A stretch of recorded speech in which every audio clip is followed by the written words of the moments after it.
So mga tol, kakatapos lang po ng laban sa Tokyo, Japan sa pagitan ni 3 Division World Champion Japanese Junto Nakatani versus Mexican fighter David Kellar. Ang inaasahan po na mananalo sa laban na yan si Junto Nakatani, ganyan po ang nangyayari. Tinalo po kasi niya ang Meksikano via knockout sa round 3. Hindi po kinaya ng Meksikano ang lakas ni Nakatani.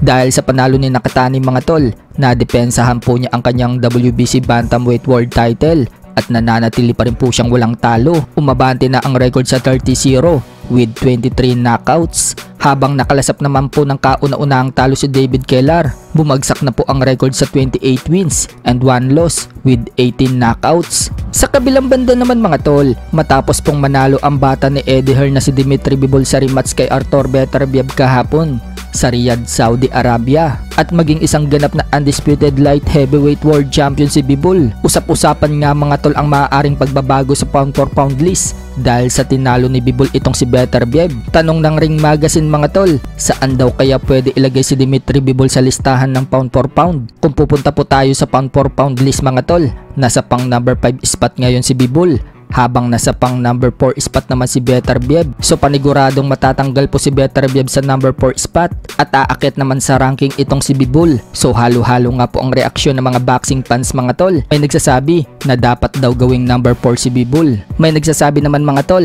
na dapat daw nasa number 2 spot itong si Bivol. Meron naman nagsasabi na dapat daw nasa pang number 3. Pero ayon sa promoter ni Bivol mga tol na si Eddie Hearn, kung siya daw ang tatanungin, deserve umano ni Bivol na mailagay sa number 2 spot. So kung titingnan po natin mga tol, si Naoya Inoue po ngayon ang number 2 spot sa ranking sa pound for pound. So gusto nga po ni Eddie Hearn mga tol na patalsikin si Inoue sa number 2 spot at ipalit ang bata niyang si Bivol. Hindi na nakapagtataka mga tol na yan talaga ang sasabihin ni Eddie Hearn. Matatandaan mga tol na binanggit na din dati ni Eddie Hearn na kailangan daw patalsikin si Inoue sa pound for pound dahil wala naman daw bilang ang mga nakakalaban ni Inoue. Todo iwas nga daw itong si Inoue mga tol sa bata niyang si Murodjon Akhmadaliev. So pabor ba kayo sa sinasabi ni Eddie Hearn mga tol? Ano sa tingin nyo? Sa ibang balita naman mga tol, nagsalita na nga po itong tinalo ni Shakur Stevenson na si Josh Padley sa laban nila kahapon mga tol sa Riyadh, Saudi Arabia, kung saan 3 beses po pinabagsak sa round 9 ni Shakur Stevenson itong si Padley hanggang ihinto na ng corner ang laban.